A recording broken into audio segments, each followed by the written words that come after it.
can answer the question, Judge.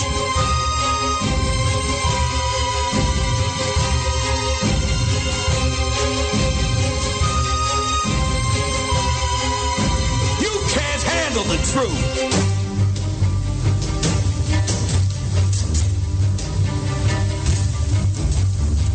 I ate his liver with some fava beans and a nice Chianti.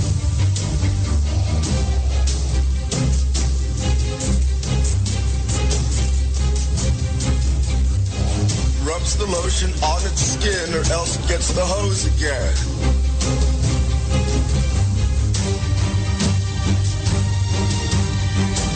Welcome to After Hours AM, The Criminal Code, with your hosts, Joel Sturgis, Eric Olsen, and Dr. Clarissa Cole. Good evening, everybody. Welcome to this edition of After Hours AM, The Criminal Code. I'm your host, Joel Sturgis. Right along with me, Eric Olsen and Dr. Clarissa Cole. So how's everyone doing this fine afternoon or early evening? Oh, you know, life is always very, very complicated. Dawn misplaced her mother for about 48 hours. Is her mom alive? Yes, she is. I thought maybe her remains. So she misplaced her for 48 hours? That must have been just a horrific experience. It was very stressful. And finally, she called here on my line, which does not even have a recording device attached to it anymore. I have to get a new one because that one died. And but just, my office line. I'm not up here that often, and I guess she'd tried once before. But yeah, she just disappeared Sunday night and didn't reappear until last night. So it was really more like 3 full days. It was almost 3 full days, I guess. And so Donna and her poor sister were just beside themselves and very worried and very concerned and didn't know what was going on. They weren't really fully at the end of their ropes because their mother is a bit flighty, shall we say. And she was on the road. So they thought, did she lose her phone? Whatever. But as it turned out, she had checked herself into a psychiatric hospital. Oh. In Indiana. Oh, well. So that's what happened. So at least we found out last night that she was alive and relatively okay. And actually was, that's a good decision, right? If you're having those kinds of issues. Yeah, if you're having those to be able to absolutely. make that decision, then that's good. That's a positive thing. And Dawn's just talking to her right now.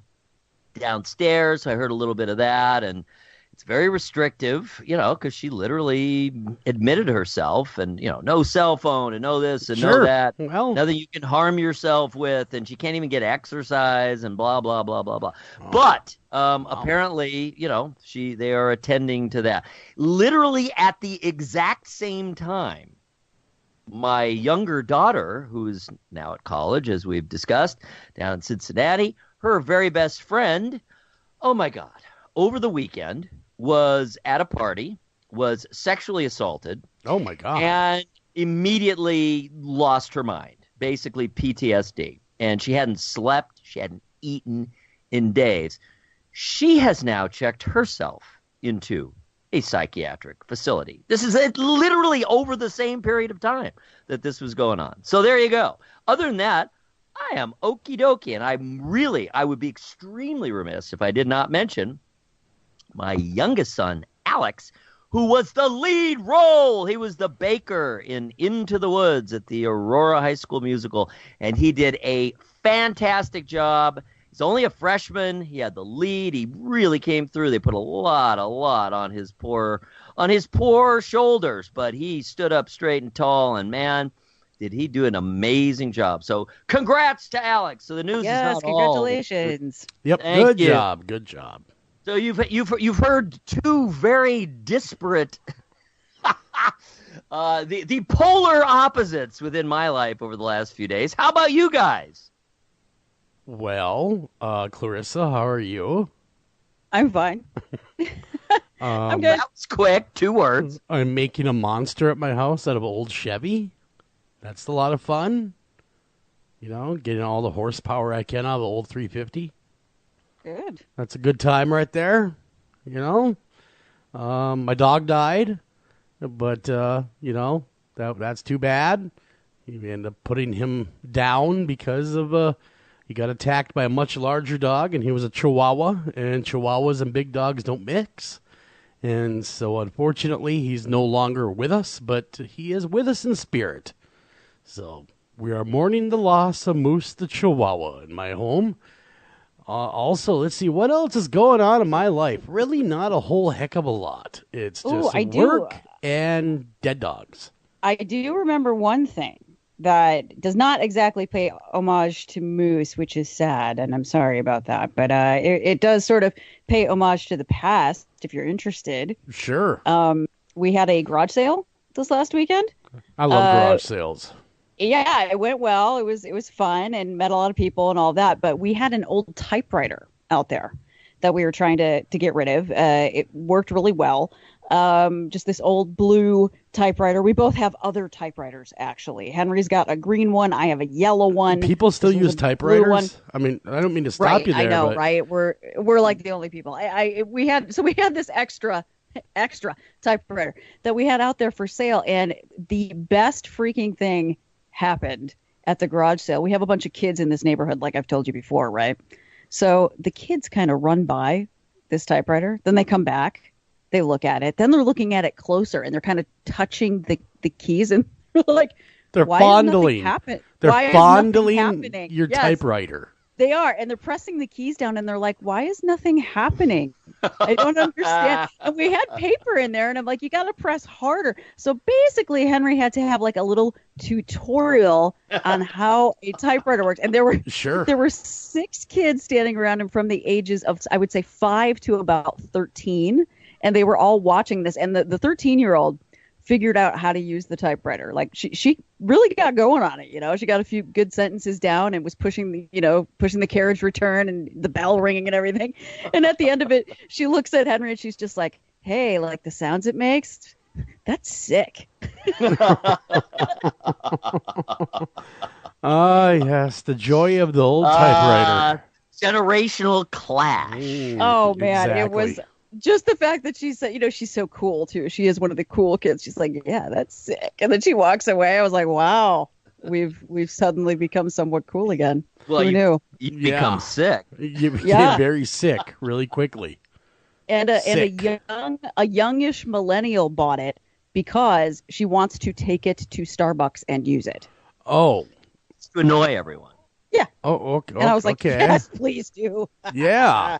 Yeah, Absolutely. well, there's something about the old typewriter. We all took typing if you are my age, and I'm 44 years old. So, yeah, I took typing in school, and no one uses a typewriter, generally speaking, anymore because of the computers. But there's just something nice about it, just something comforting about using that old typewriter. The sounds and, like, the feel of it. It's the tactile experience, and, it's the whole thing. Well, not getting the eye strain of looking at a computer screen actually doesn't suck either. So yeah, exactly. There's less. I certainly remember using a typewriter because I'm even older than you guys. So I mean, I actually used a typewriter as a writer for a number of years. Although I was never all that great at it, but what I do remember, and the couple times I've gone back since I got my first computer, which I was not early to it. I didn't probably have a computer till the early 90s. I'm sure you're a holdout, huh? Didn't even get the old Apple II or anything. I was a holdout. It was definitely early 90s, probably 91. I'm guessing maybe 90. I moved back here to Ohio in 90. I think we got a computer. I got a computer kind of in conjunction with that, but we hadn't had one when I was out in California in the 80s. And my ex-wife, my first wife, she had one at work. And anyway, so what I've noticed, the main difference is a real typewriter, an analog typewriter, even an electric, although it's not quite as much. Was this an electric or is this purely? No. No, this is manual. Yeah. Well, there you go. Manual. The manual 1965. dings and Yeah. They are dongs less and forgiving. That's my point. You got to push a lot harder. Yes. that's true. And you get those fingers get to be real strong, especially those little fingers. Boy, Yes. push Oh down my gosh. hard.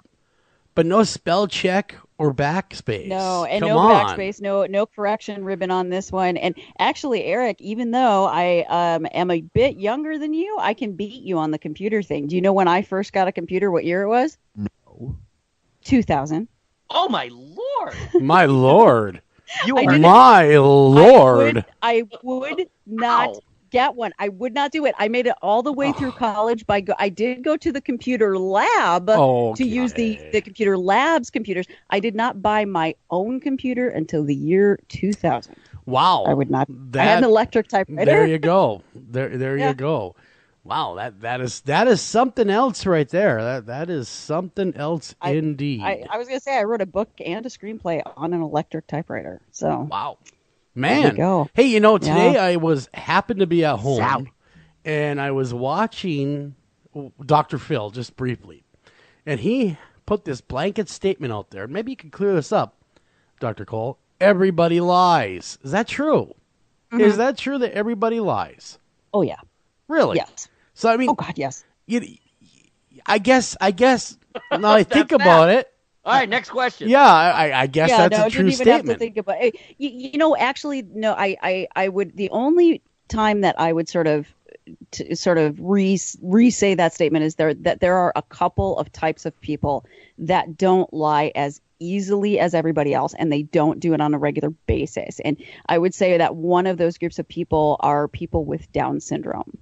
Okay. Don't lie because they don't know. And little kids. Well, they don't know the same social pressures that everybody else. Like they don't abide by those same social rules and norms that the rest of us do a lot of the time. So they can be really disarmingly honest, which I actually really love. My little girl. Oh man, I've been in the store and she's flat out looked at people and said, "You're ugly." That's what I mean, right? Like, or another person, "You're "You really are fat." old." I'm like, yeah. Thank you for that. Like one of the kids around here was just like, your hair is too long and you've gained weight. I'm like, awesome. Oh Thank wow. you. Oh yeah, no, she was like 4 years old. Yeah. My daughter will look What would a 4-year-old She's- notice if someone had gained right. weight? Oh, she is very fashion forward for 4. Oh my. I'm serious. She Yeah, notices I everything. got She's that in my hands as well. I was just bro. curious because the guy took me aback for a minute that blanket statement, and because it reminds me of the show House. He also said the same thing. Everybody lies. No, and how I am so with that's honestly House. Don't let this scare you people, but House is the kind of doctor that I am. I don't have social graces. This is why I work well in the correctional environment. I don't have social Sure. graces with my patients, just like he doesn't. If they ask me a straight up question, I'll tell them the answer.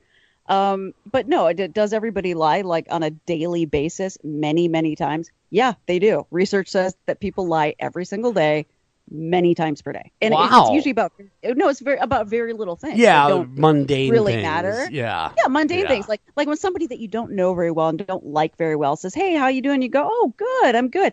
And you're not. You're ticked off. Well, you're that's tired. You're more sick. You're of hungry. a. It's still a lie.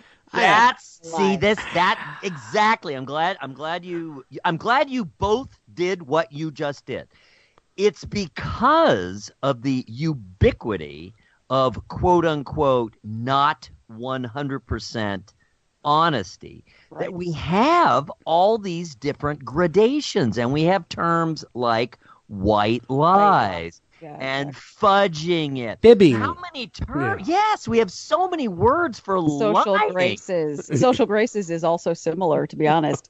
Like social graces are like have respect, which basically means treat them how you don't want to treat them and lie when they talk to you. Well, I mean, that's how I was raised. Always, And no, but that's how treat them everybody's nice raised. and so yeah, like those. when Dr. Phil says everybody lies, is he right? Yeah. Yes. Anybody with any sort of social skill lies constantly because because it's polite, basically. Like when the car salesman comes up and says like, "Are you looking for anything in particular?" And I always go, "Oh no, I'm just looking around." Yeah, of course I'm looking for something particular. I'm looking for a car.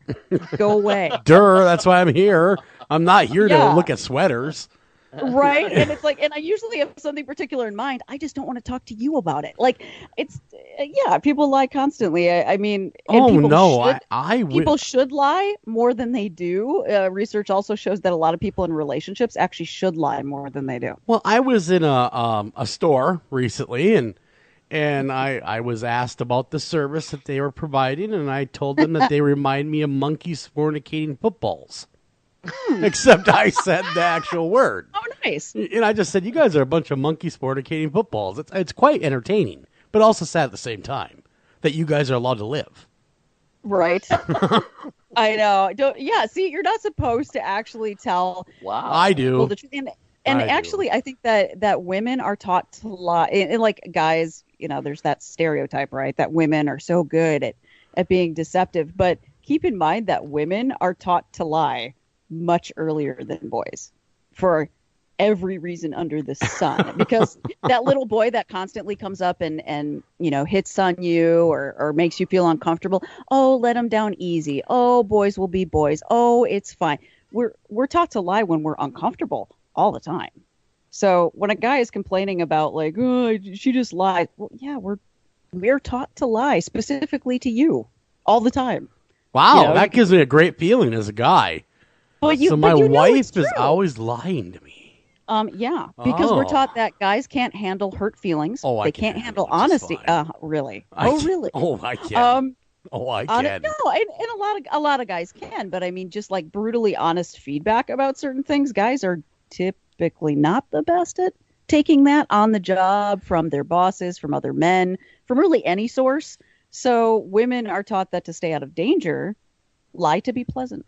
Well, when I've been told that by working, you're really not that good at that, I'd look at him and say, well, you're the one that trained me. So who's really not good here? You or me?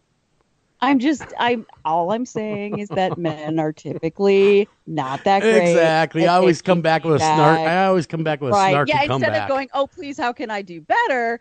You are allowed to make a comment like that. Whereas a woman, if I make that sort of comeback, it is not without repercussion. So all I'm saying is that the sexes are taught to lie. Gotcha.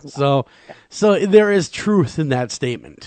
Oh, yeah. So you're right. So for a guy, and hopefully these things are starting to change. I hope, and I think we are in the process of a fairly significant change or equalization. At least on some level, socially, of the genders, but. Yeah, so if it's a man, then he's a straight shooter. He's no nonsense. If it's a woman, she's a bitch. Exactly. No, exactly right. And it's funny, too, how a lot of guys are saying that, like women now are changing. Like the attitudes of women are changing. And I'm glad that you guys brought this up because I know the attitudes of women are not changing. They're just not lying anymore. Honestly. We're not getting angry. Our minds haven't changed. We're not lying about it anymore. So when something makes me uncomfortable or angry or upset or you're walking all over me, pushing me on the subway to get out of the way, all these different things that guys do every single day, and I actually respond with, hey, that was rude. Back up. Oh, man, women are so angry now. No, I'm not just swallowing it anymore. That's really what it is I'm allowed now to say. But that is a change. So it is a change. It's not a change in attitude. It's a change in being able. Wow. And to we got off tracks. We got off the track huge for a true crime show. So we did. Anyhow, that was the statement that he threw out there. Social mores factor directly into true crime. They actually do. And you know what? You want to hear about equality of the sexes? I can start with a story that brings it's actually a really I have to bring it up because of the timing of it. It's not a funny story, but if I don't talk about it, it would be remiss. So you heard about the Columbine thing? Yes. Yeah. So in Clear Creek County, Colorado, there was a statewide, I love this too, manhunt for a woman named because it's a manhunt. A person hunt, yes. Named Sol Pais in Colorado. She is dead. They found her dead, supposedly, possibly of self-inflicted wounds. But she was. They said the word that they used. I thought this was very interesting. Was infatuated, with the Columbine killings. And as all you guys might know out there, this year marks the 20th anniversary in 3 days. So in 3 days, it will have been 20 years. Yeah, how the time goes, and it's still a gaping wound in all of our psyches, that shooting. Why anybody would be infatuated with that massacre obviously speaks to vast, vast mental illness. Oh, absolutely. She was only 18 years old, so around the same age that the Columbine killers were, and she was pretty much obsessed with them. She went all the way across the country. She's from Florida. So that doesn't surprise me. She's from Florida, to be honest. She made her way all the way across the country to Colorado. She bought a pump action rifle and ammunition once she got there. And there were credible threats made. I don't know what or how those threats were made. I'm sorry that I don't have the details on that. But basically, schools across Colorado were shut down most of yesterday and today as they were carrying on this manhunt for this 18-year-old girl. Yeah, that is truly sad because she did kill herself. They're saying that she died of a self-inflicted, unless, there's more to the story. I mean, that's what they're saying until we know for sure. I'm just going to say it's alleged that she killed herself. I mean, allegedly it's she killed herself. Would that be likely or unlikely in your opinion? I would say very, very likely. She very much was suicidal. She was on a website very prominently talking about wanting to die, just like Cleveland Harris. Very suicidal. She planned to end it with killing herself. So if she couldn't do what she had planned to do, it wouldn't surprise me if she. I guess in the situation given, it's not a good outcome, but it's a better outcome than what possibly could have happened. The best outcome would have been her getting help. Agreed. That would have been the best outcome. I just feel like it's so appalling that that she made it that far. Yeah. Like what happened there? Like how was this missed? Yeah, that's exactly it. Who dropped the ball? How was it missed? What's the deal with her parents? What do we know about them? Hello. She was a well father. Yeah. Hello. Oh, hello. Hey, you're back. What do we know about her parents? Her father answered through a closed door to the media. Yeah. I know that. Did he know, though? I mean, did they have some inkling? Obviously, they had to have some inkling that their daughter was offhand. And I guess that's what really bothered me, is that the father said, well, just tell her that she can come home and that we're waiting for her to come home. I mean, what, are you kidding me? Yeah. No, it was woefully inadequate and very upsetting that's how involved this family member wanted to be with the situation, and how detached from reality do you have to be to say something like that? She's not coming home. No. Not ever. Not after this. No. And unfortunately, she's deceased. And a young life. If she hadn't been, she would have been in custody for the rest of her life. Well, and she would have got the help she needed. True. But for him to say, we just want her to come home, I'm like, this isn't a kid running away from home. No, this is a big deal. And, to that point, she did make threats. There were terroristic threats involved. She was a credible threat. She was armed, and she was perceived to be dangerous. And so the response was definitely appropriate for the situation by law enforcement. It's just too bad. Oh, absolutely. And school officials. Yeah, absolutely. And it's just too bad that she did not get stopped sooner and get the help that she needs and maybe salvage her life to be something rather than what it's become. Yeah, I totally agree. The fact that I just feel like so many people let her down because she was sick long before this. This is, not new. Yeah. That's her family. If they didn't see the warning signs, they are some of the dumbest people in the world because no one knows their children generally better than their parents.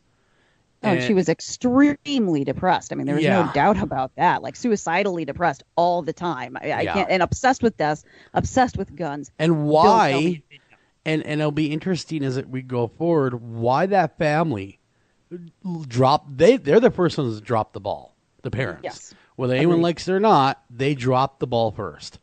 And they did not get their daughter the help she needed. And as parents, that is our job, to look out for our kids, to make sure their well-being is that they're in the right direction in life. It's our job to be nosy and snoopy. It's our job to do all those things. And when something does not seem right, you take swift action. And this is a huge overgeneralization. I do know that. So before I say it, I want people to know I'm aware of it. But in largely Hispanic communities, seeking out mental health treatment still is not very popular.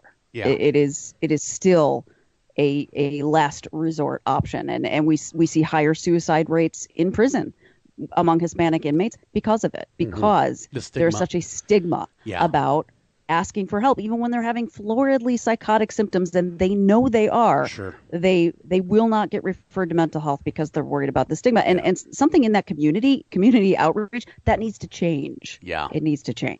I agree. Moving along, though, from this horrible story, the Trivago dude, he's a little bit trouble. Okay, speaking of obsession, I am like obsessed with this person. Let me explain. Why? I am. Let me explain. So, do you remember, this was a while ago, when the Trivago ads first started, when he was first up there? Do you remember like how they basically had his shirt open 3 buttons and he was like unshaven, yes, had all this hair, like he kind of looked like a homeless guy that had a few drinks that just wandered on the set? Yes. And the reason I say that is because I used to mention this to Henry. We used to laugh about it. I'm like, oh my God, the guy is on again. Because he's like, why do they not clean this man up more? Maybe it's for the ladies. Maybe I thought the ladies liked the hair.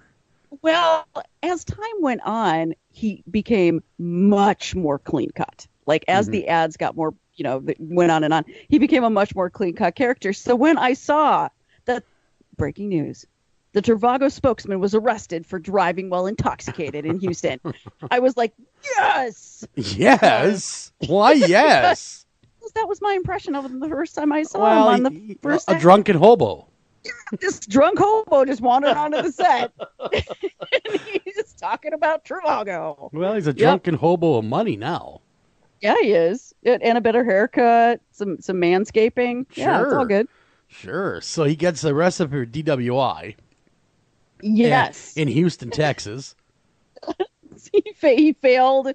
Let's see. He was allegedly found at the 8800 block of Westheimer east of Fondren, passed out at the wheel of a car. Well, at least he didn't pull a Randy Travis and they show up and he's naked.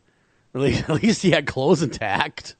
That's true. Although I guess the car was running, his foot was on the brake, and he was in a moving lane of traffic. Oh, so well, that's not good. That's not the best. No, that's. I think I'd rather find someone naked with the car stopped than this situation. Yeah. Well, he wasn't traveling anywhere, now was he? No, he wasn't. And Trivago is not. I don't think they post bail. I don't know. No, those Germans. They don't so you care. know what's interesting is it's a German company, and I'm looking at his credits, and his last few credits are from Germany. I wonder if he speaks German. He might be German. I don't know. Who knows? That's a good question. Germans might have hobos too. His name is Tim Williams, but yeah, maybe he's German. All I know is that he got busted, and I could not think of a better person for this to happen to, because this is how I always saw him in the first place, and I have like a soft spot in my heart for this hobo actor. The hobo actor. I don't know what doing it is. hobo things. Every time he comes on for an ad, I'm like, it's him. I freak out about it. So yeah, doing hobo things, running around. Well, I'm reading about his career. Great, yay! Such as it is. Yeah, and he's definitely American. He's from Texas. I'm unclear as to how he hooked up with the Germans, but he started. No one ever knows how they hook up with the Germans. It just happens. He became their spokesman in 2016, and that's when he started appearing in all these German TV movies and TV series. Oh, so he's a big hit like David Hasselhoff in Germany. I don't think that level, no. Okay. Not quite. All I know is that they cleaned him up over time, and I appreciate that. Maybe when I first saw him, I was like, dude. Maybe he's angling for the bad boy image now, and best way to get the bad boy image is to get the mugshot. Right? I think he's like going back to his roots. He was like, hey, I was wild and Texan and crazy, and you cleaned me up, and I don't. Yeah. There you go. Well, here's an example of his roles. Okay. Oh, good. Oh, yay. All right. Awesome. Okay, so we're going to that Tom Cruise film, Valkyrie. All right. Oh, remember? wow. Okay. Remember that one? That's a few years back. Yeah, it's a good film, Well, though. 2008. 2008. Yeah, it's a big movie. So, good old Tim, Mr. Trivago's role was that of Doctor. Oh, Unnamed henchman. No. He was also in Ninja Assassin. You know what he was in? Oh, yeah, that's a great film. I've never seen it. I don't know. Was he a ninja? That would be amazing. He was Europol Cell Guard. What a name. No. That's a handle to say 10 times Cell fast. Guard. Whoa. Damn. You know what? I was wrong because now I'm going back in time. The guy's 52. It's not like he's young. He's been dealing with Germany for all along. He was in a TV series there, 04 and 05. He was in another series there, 11 to 13. All of his significant roles have been in Germany, including as the Trivago guy. Huh. Wow. Which is here, but it's a German company. Right. That's crazy. I don't know. Trivago is kind of not backing him on this, so I'm a little concerned. Tim, get your act together. I'll miss you. Yeah. Shame. Well, he's not going to do latest one time. that's kind of risque, where he's in the tub. And Yes, what is going on there? And then he pops up in a pool with like children. like, It's what? upsetting. Yeah. Yeah. No, I agree with you. No, we talk about this consistently. We often critique Tim's work.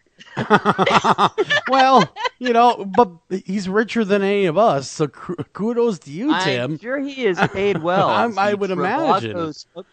He was even in one episode of The Sopranos. No. Wow. What did he play? He was Mr. Meskimen. Interesting. No, I swear to God, since he's come on the air as the Trivago spokesman, he is a topic of conversation. I would be sad not to see him anymore. I would. Oh, he's not going to do a time. Here's his first role. He was in My So-Called Life. Wow, that's No! long. That's way far back. 1994. You know who he was? Who? Guy number 2. Guy number 2. Oh my God! He's not going to do a time, so I don't think we're going to. He's not going to miss a Trivago I just time. hope Trivago doesn't fire him. No. for this, 'cause that's just silly. Come on. He was guy number 2. They were a German. They're a German company. Like, if anybody has a drinking and driving No problem one in drinks Germany, there. yeah, step up. All righty then. That's the what's going on in the life of Tim Williams. Yes, there we go. And let's see, this one. So, okay, Joel, you were the one that was into wrestling, right? Yeah, back in the day. Yeah. Yep. Do you know what an RKO I is? do. What is it? It's a finishing Can you maneuver of Randy Orton. Ooh, whoa! And you really know what I this do. is. I do. Specific. Well, Yeah. only because my son Logan enjoys watching the professional wrestling once in a while, and I have seen this wrestler compete, so to speak, and his finishing maneuver is the RKO. What is it? Like, can you explain what happens? It's basically he grabs the person and gosh, it's really hard to explain. Grabs the person like in a headlock thing, and he flies in the air and he slams their head to the canvas, and that normally, allegedly, knocks them out. So Interesting. Yeah. Anyhow, yeah, it's fake. Come on, wrestling's Well, fake. no, I mean, it's so. okay. So I didn't know what it was. So this guy, I'm telling you, is this guy should have tried to RKO a real alligator. That would really yeah. cool. So there's a teen who apparently tried to RKO his principal and was arrested for doing that. So instead of working on a live school official, he decided to go to the local mall and RKO a life-size plastic alligator in a pond. Ah, come on, he's a lightweight. It's fake. Well, it is, but see, he did about $3,600 worth of damage to said plastic alligator. Oh, I did not know a plastic alligator could be that expensive. Again, it's plastic. Right? Where they That's got what I'm one is saying. anyone's guess. But I know, like, where did you buy this thing? What is this, like a Nordstrom brand? What is going on? Anyway. it was he probably did a lot- Amazon. Yeah, he did a lot of damage to this alligator, so he got arrested again. So this is twice in 1 week for an RKO. Different people, though. Well, yeah, because one was the principal and one was the plastic alligator, which was just outside of Zales and Victoria's Secret.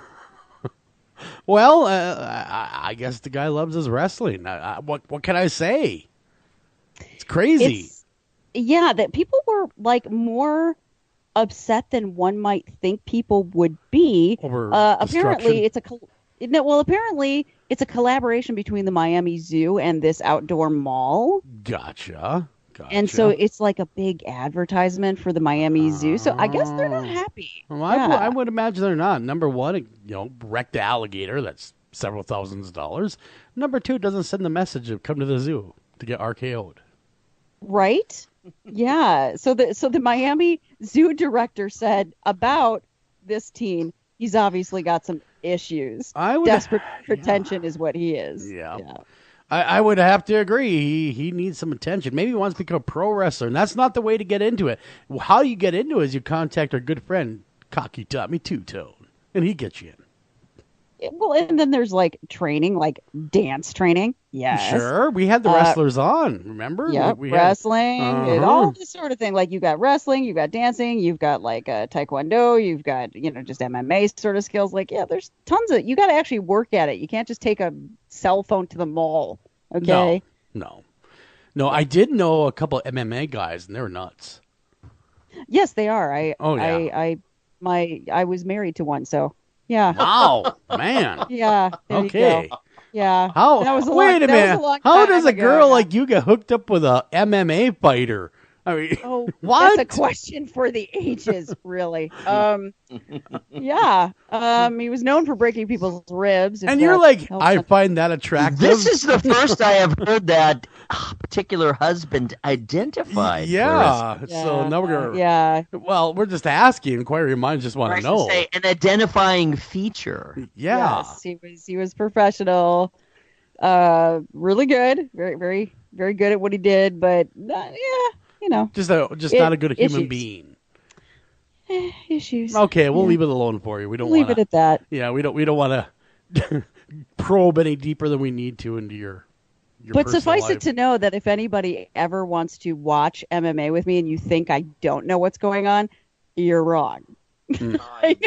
I know every move. I generally know who's going to win. Don't bet pre-scripted? Don't bet me money. I will crush you. Is it No. No. It's not pre-scripted. I just usually know who's a better fighter because I know most people's stats at this point. Oh, wow! And I know how they do in different situations. I used to watch every single fight that ever aired. Yeah. Wow! I had no idea you were a big fan of the MMA. I'm not a fan. I was just supportive, So. You were just exposed. yeah. Exposed. And I was like, it just random bit of trivia out there for anybody who's getting into MMA. Keep chopping down the legs and don't stop. I don't know why people do that. It's just lazy. You know what I mean? Get some good leg kicks in. Keep going for it. Oh, so kicking the legs. Kicking any part of the body really. But if you people get some good kicks in. But that's the other thing. Kick with the shin bone, the flat of the bone. What's with this kicking and hitting them with your feet thing? This big floppy no idea. foot. It does nothing. I have no idea. It's silly. Silly. There's no power behind I that. don't Turn kick your people hips enough. and chop them down. I really don't kick. Down. I don't kick people enough. So that's just they're always looking for this big punch, and I'm like, man, you kick them every 15 seconds, you will chop that guy down. You will have no choice. Well, that is true. Or like my good friend Guido once said, I'll use my shotgun. That'll bring him down. Boy, that's true. That's in the knees. Yeah. I took karate for quite a while, and you're absolutely right, Clarissa. People do not realize how powerful legs are. Even my very skinny legs can do a fair amount of damage. It's all in the technique and in. Let me tell you a tale. Channeling. Here's a tale of being a bouncer. I was a bouncer in my youth, in my 20s, and I'm a pretty big guy. And I'm pretty tough. I was back then, especially. And there was a couple MMA fighters that got into a scuffle in the bar I was working at. Well, I'm not stupid. I didn't get in the middle of it. Mm-hmm. But they're duking it out, and here comes the police. Oh, boy. And that got really interesting until they tased him. And that stopped all fighting. I'm telling you, that taser will stop you in the tracks. It's the equalizer. I mean, they tased him. First, they tased him, and then the other cop said, if that doesn't work, I'll just pull on my 40. His Glock was the next thing to come out. They didn't stop.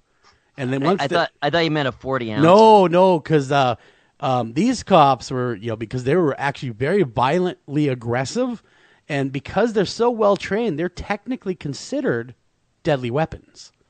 And so, they are. That's my ex too. My ex couldn't touch anybody ever. Yep. If they were to continue, he is considered a deadly weapon. Yeah. If they were to continue, said police were willing and able just to shoot him. No, he didn't fight outside of the ring, but he had a reputation in that way. Like occasionally when we were out, people would goad him to try to get him to throw a punch. Here's how it ended, though. The taser came out. One got tased. The other guy kept kicking the other guy while he was being tased. The police officer pulled his Glock and put it in his face. And I've never seen someone comply so fast in my life. Yes, officer. Right down. And that's how that ended. And then the cop turned around and said, no one's tougher than Smith & Wesson. Swift kick to the ribs, break a rib, fight's over. That's usually how my ex did it. Are you talking about to the cops? No, I wouldn't do that guy with a 40 caliber to my head. Just to the opponent. Swift kick to the ribs with your shin bone, breaks a rib, they can't breathe, fight's over. Just wait it out. Listen to you. Anyhow, I witnessed this Fists of Fury, and they were both drunk, and it was quite entertaining, to be honest with you. And most MMA fighters actually have no idea what they're doing. That was another thing that I learned. Very overconfident with a lot of skills. And if I had $20 for one more time that anybody tries to get Anderson the Spider Silva on the ground, are you insane? The man's a jiu-jitsu master. Stop. Master. Yeah. Anyhow. God, man. All right. Moving on. So this woman is 82 years old.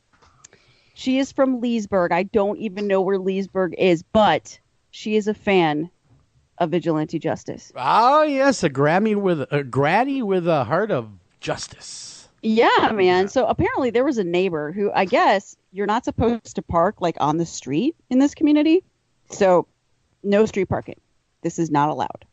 So when you look out your window, you are not supposed to see any cars on the street. It is supposed to be free and clear and beautiful. Why? Why can you not park on the street? I mean, you pay for it in your taxes. It's a rule. It's a rule.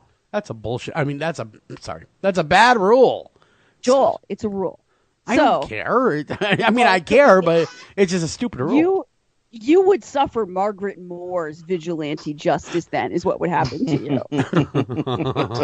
Well, what would she do to me? Margaret J. Moore. What would J. Moore, thank you. Yes, she would see your truck, and she would talk to you nicely because she's a grandma, and she would say, "You're not supposed to be parking on the street, young man," and you would laugh and walk away, and then you would do it again the next day, and Margaret would come out there with a can of red spray paint and just paint up your car. Oh, that'd be awesome, because my truck's red, and I need some parts of it touched up. So I would be all about that. Go ahead. Like the windows and the wheels. Yeah. Oh, that would not be good. Yeah. So, she did felonious vandalism to this vehicle. Yes. So how much time is she facing for that?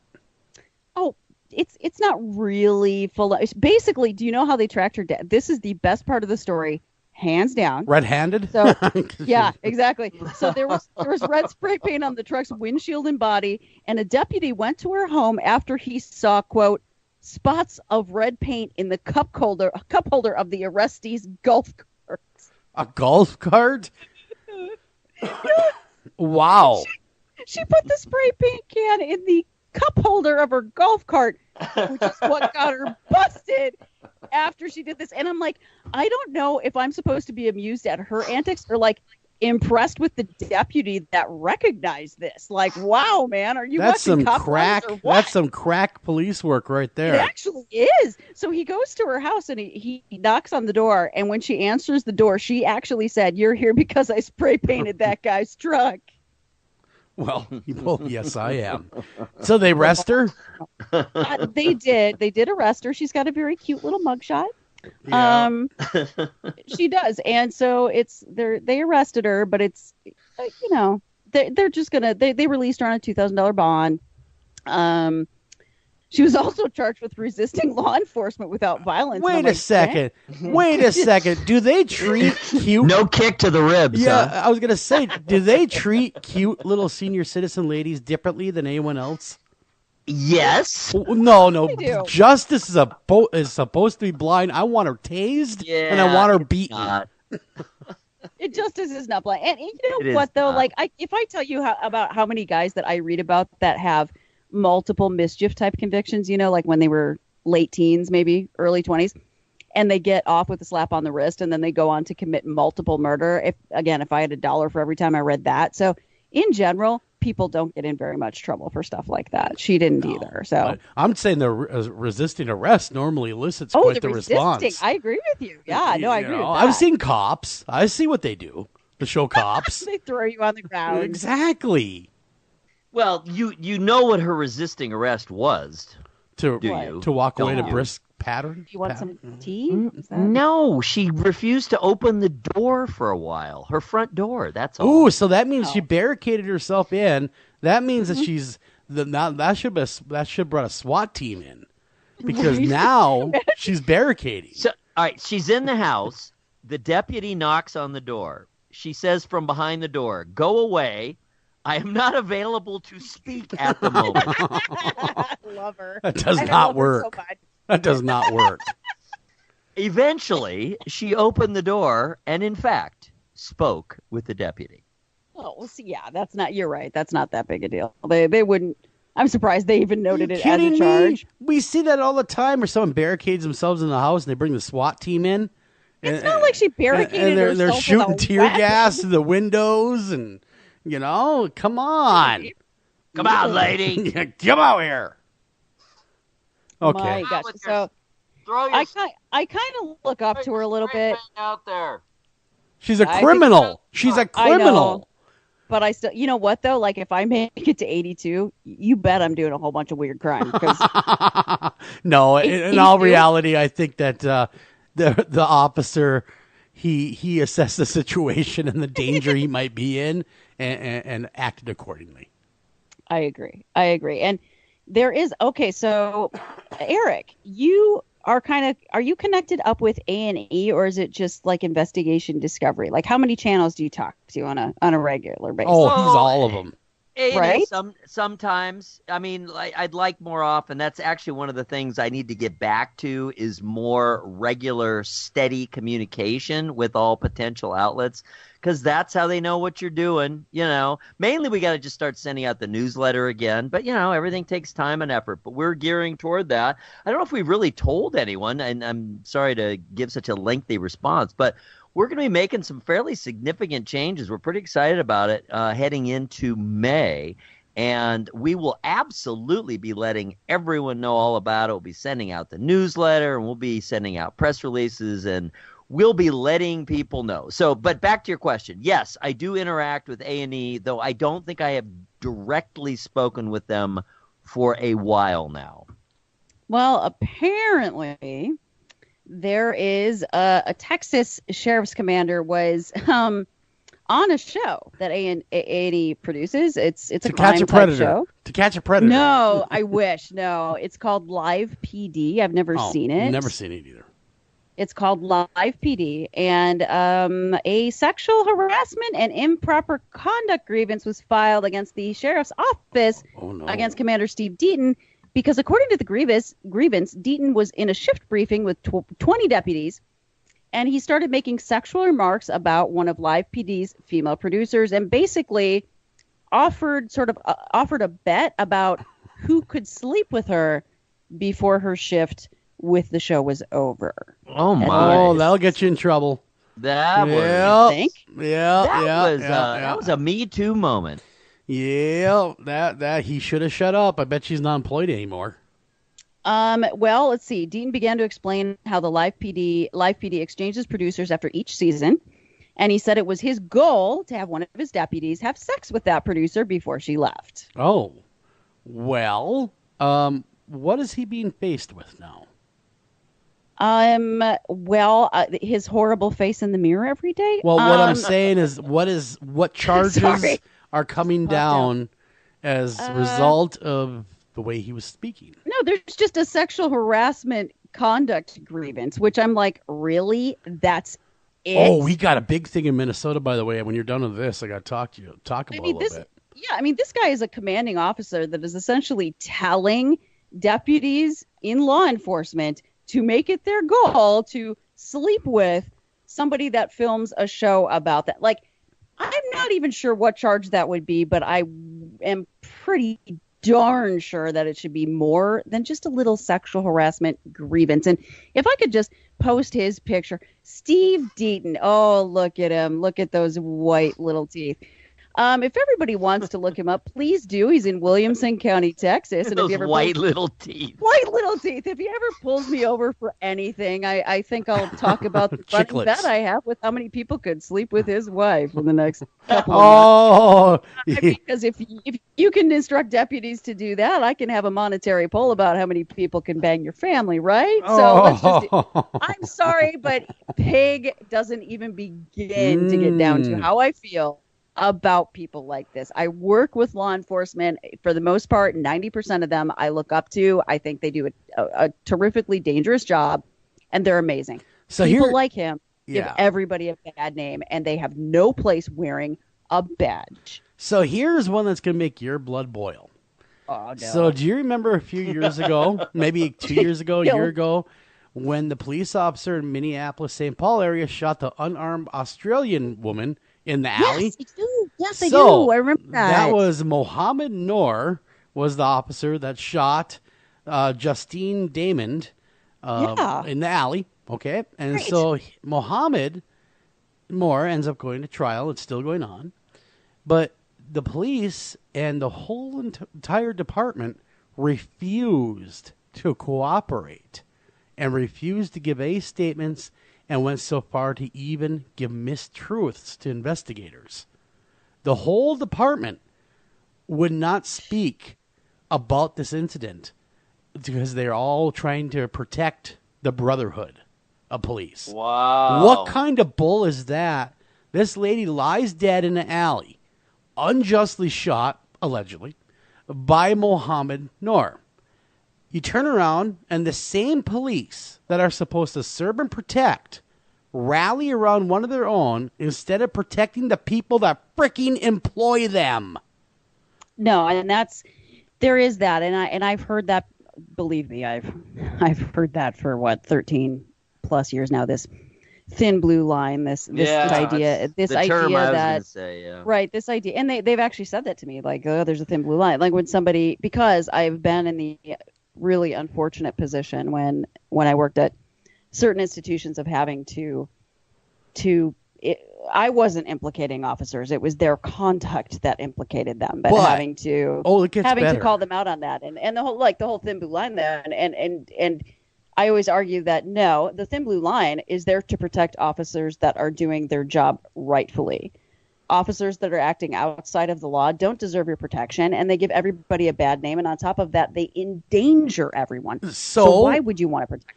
This community that has these people policing for them that refuse to basically do their job have murmured that they will go down by force and remove their badges. The whole community will. By gunpoint. Wow. That is how angry that they are, and they would like to see frontier justice take place on the entire police department.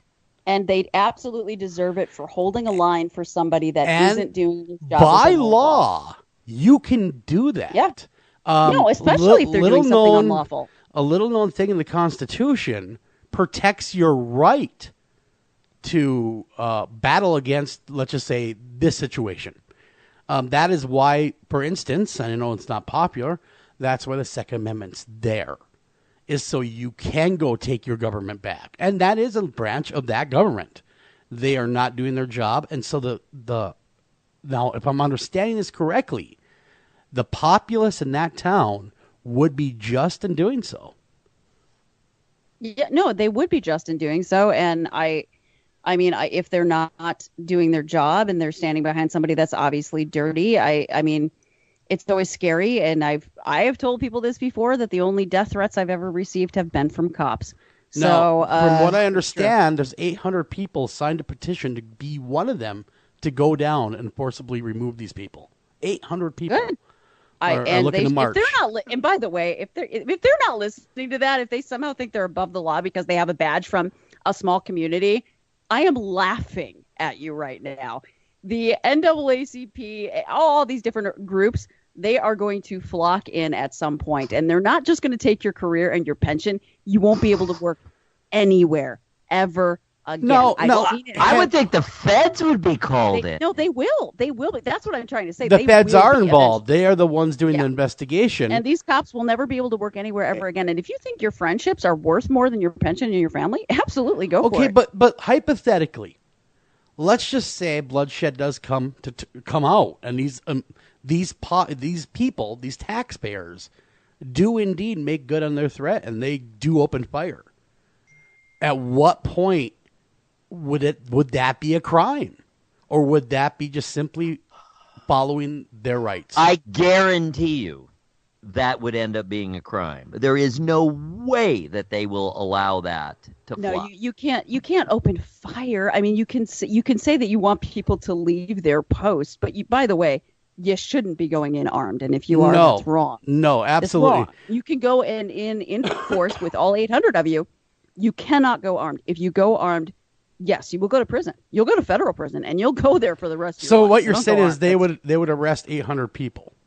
Yes, They If could. they're- If No, they're but- armed, threatening. Yeah. That's Yes, called a they can. mob. That's It's called a mob, and they absolutely will. or They'll a go to prison riot, even. a riot. They will go to prison for a really I'm just long kind time. of curious of where the rights stop at that point. I mean, you No know, arms. yeah, I mean, period. and so that's scary though. Even this Shooting. kind of talk going on it's kind of scary. I mean, they can go and you demand know? that they step down from their posts and not leave the station, and that's the peaceful way to do it. And in that way, they'll get the feds' attention, and something will happen because of it. If any one person in that group has a weapon, they're in trouble. Yeah, I agree. I don't think it will ever come down to that. I think it's a lot of just talk and frustration because the people that vowed to take care, protect them, are choosing to protect others, and that and is how where they're foolish angry. is that? And I hate to say this, but every time cops do this, anybody does this thin blue line, they're protecting him. I'm like, what does he have on you? What did he have on you? Because he's got something. Yeah, Because you yeah. wouldn't stand up for somebody that is this in the wrong unless you are in the wrong about something. And I would just stand up and admit that right now and save the rest of your life. When I was It's like Bill Barr. yeah, Yeah. Yes, it is. Yes, it is. Just what do admit they have whatever on it you, is. Bill? What do Yep. they have on you? They got something, and it's big. when Just I get was those skeletons out of the closet. When I Do it. was a kid, I knew our local law enforcement well just because I was friendly with them. I got to know them, and a couple of them were close friends of my dad.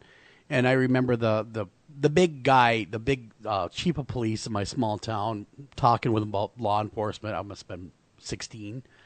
And he says, the people here allow me to wear this badge. And I always remember it's a privilege to wear this badge. And if they want to take it from me, they have every right to do so. That's why I do my job the way I do it, because I don't want to let these people down. No, and good law enforcement are always like that, and including ones that I work with in the institutions. They know they're there to protect order, but they also know that they're actually there to protect inmates, to keep them healthy, to keep them safe, and to keep them away from the public at large. They work for them and with them, not over them. And anybody thinks that going into law enforcement, you're over somebody, you have power over somebody, your career is going to be a tough one. Well, don't they technically work for us? They do. No, I they mean- do. And the good ones know that. They know that You they work know? for the public and for the politicians and for everybody else. There's all these lines that they have to walk. And the second that they start sort of taking that into their own hands and making their own rules, it goes badly every time. And there's so many precedents set for that. Sure. That's kind of scary, though, that would that rise? I know we got to get out of here in a minute, but would that rise to the level of corruption? Oh, gosh, yes. Yes, it would, especially if they knew he acted unlawfully. It's conspiracy, it's corruption. Oh, man. It's all sorts of federal charge. Believe me, working for the state, I've been under the oversight of the feds so many times I can't even tell you. If you think you want to risk that, keep going. I'm telling you, you don't. Yeah, I would imagine. So hopefully this all ends peaceably and justice is visited. And if he's acquitted by jury of his own peers. Yeah. But anyhow, that's what's going on around here. And we got to get out of here. We come back, we're going to be diving headlong into one of the stranger cases I've read out of Clarissa in a long time, and that's the strange case of Gerard Schaefer, lawman or outlaw killer. We'll be right back right after this.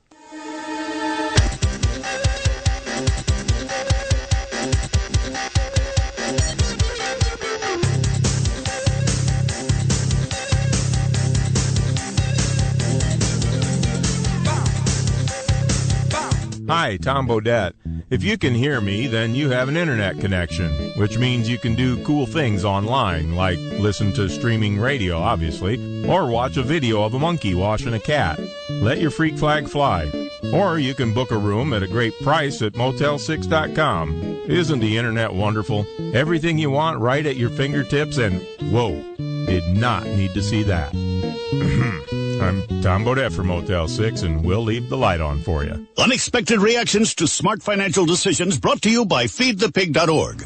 Well, I finally did it. My student loan is totally paid off. I can't believe it. I can't believe it either. I paid more than the minimum each month, and soon enough, it was gone. So you're just giving up? Giving up on what? The life of luxury. Egyptian cotton, caviar Thursdays, designer everything. What are you talking about? Our plan. What happened to winning the lottery and mastering the art of the perfect mimosa? Hosting galas, wearing enough jewelry to require a bodyguard, vacationing in the French Riviera, and then buying it. I just thought maybe it was time to prepare for my future. You know, set some financial goals, make some smart investments, open a 401k. Financial goals? Investments? A 401k?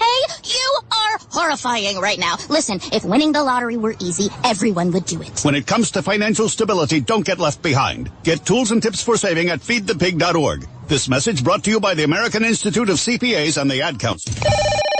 Northern Tool and Equipment. So me and the boys head out to tailgate today and find some other fans in our spot. Well, it happens. Cheering for the wrong team. Oh, this is war. Even worse, they've got this couch set up and everything. A couch? Yeah, it's sectional. All right, first thing, don't ever use the word sectional again.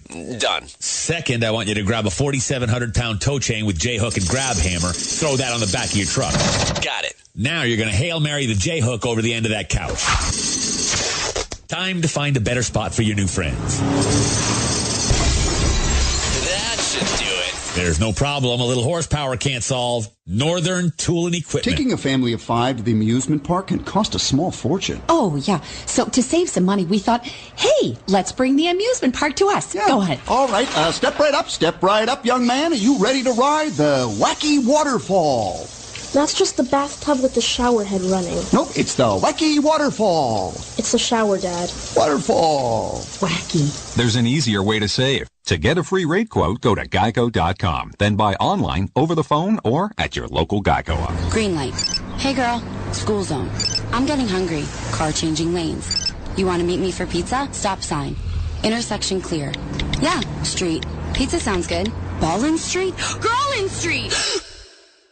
It's hard to concentrate on two things at once, like texting and driving. Stop the text, stop the wrecks. How will you stop texting and driving?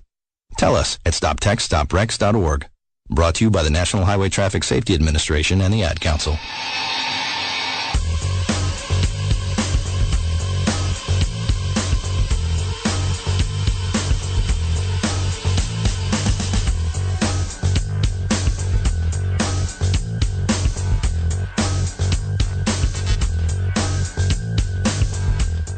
And welcome back to After Hours AM, the Criminal Code. I'm your host, Joel Sturgis. Right along with me, Eric Olsen. And Dr. Clarissa Cole. So anyhow, getting away from the... It was a pregnant pause. Yeah. Emphasis. Getting away from the spirited topic of the last hour, at the end of last hour, we're going to be talking about something completely, kind of related in a kind of odd way. and that's Gerald Schaefer. He was also a former law enforcement officer. And I will step aside. I'll let Eric say what he needs to say, and then Clarissa, you just got to take her from there. All righty then. All right. Here are my thoughts leading into the tale of Gerard Schaefer. People in positions of trust and authority, priests, doctors, therapists, police, have inordinate influence over our inner and outer lives, and we must rely on their goodwill for them. We must rely on their goodwill for them to do their jobs. But as we know, not everyone in these positions is worthy of our trust, and some even use their positions to prey upon the unsuspecting and vulnerable. We rightly hold these violators in special contempt. One such violator was Gerard Schaefer, Florida police officer and suspected serial killer. Clarissa. Wow. Hey, no, that was amazing. And it's always interesting to me how many people like that I don't know about, that I haven't really read about. And this was one of them, where a lot of people don't really know a lot about him. He's not on that list, right? That of all the serial killers everyone knows about. George Schaefer, but he should be, and you will find out why. So George Schaefer was born in 1946 in Wisconsin. Wisconsin represent. I know. To parents Gerard Sr. and Doris. They stayed in Wisconsin until he was, about 10 or so years old. And then they moved down to Fort Lauderdale, Florida. And once they got there, and it's interesting because we don't know a lot about his young life. Other than that, he didn't get along with his father. And I don't know if it's that his father was abusive or if he just wanted more attention from his father. That's kind of unclear right now. But the younger Gerard developed an early fascination with, quote, spying on unsuspecting women in his neighborhood. So basically, the cute word for that is what? Oh, being a peeping Tom. Yes, that is what he did. Voyeurism is less cute. Less cute. And he was definitely into the voyeurism, and he really focused on a girl that was near his age named Lee Hainline. And he collected underwear, like women's underwear, women's undergarments, and he even wore them from time to time, these women's undergarments. And supposedly that is how he avoided being drafted for the Vietnam War. And I don't know much about that. Is that like a thing? Well, I suppose maybe mental deviancy. Was it? I mean, if he was the real question is, was he trying to get out of it? I think so. Yes. Come up? No, I think he was trying to get out of it, from what I understand. But like being a cross-dresser, well, he could would have do just said that. he had flat feet or something. I know. Like I was going to ask, a cross-dresser under your clothes. I mean, how much of a cross-dresser is that? It's just underwear. Yeah, I guess, though, that was sort of the reason that he was not drafted, is because he admitted to dressing in women's clothing and underwear, mostly the undergarments, but that he liked to wear women's undergarments. So he said that it was for the purposes of avoiding the draft, right?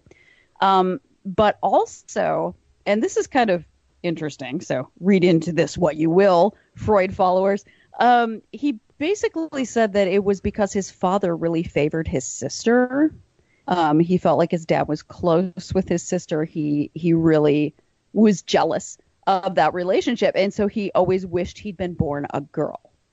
Oh. So that was something that he said, and he said multiple times throughout his life. Not that he wanted to be a girl. This wasn't like being transgender, like he wanted to be a girl. He just wanted to be a girl because he felt his father favored them. Because they got an easier time out of things. Definitely. And he was just more affectionate, I guess, with the sister, like more permissive, but also more affectionate. And it was also during his early teens. Now this, speaking of Freud, good Lord, it was also during his teens that Schaefer began to experiment sexually in some really aberrant ways. He noted that he would tie himself to trees. This would sexually excite him, and then he would do something to hurt himself. Oh. In conjunction with that sexual. So he wanted a little pleasure with his pain. Exactly. And he also masturbated frequently to fantasies of doing the same and worse to women. So this idea of being bound, of having no control, being afraid, pain was fused with that sexuality for him from the youngest ages. And that, if you guys follow my blog at all, if you follow the Criminal Code, you'll recognize that Harvey Glattman was one of those people as well, the Lonely Hearts Killer. He recognized at an extremely young age to pair suffocation and harm with sexual feelings. So this is very similar to that. It seems like they just naturally sort of figure this out at some point. Wow. Which is not common.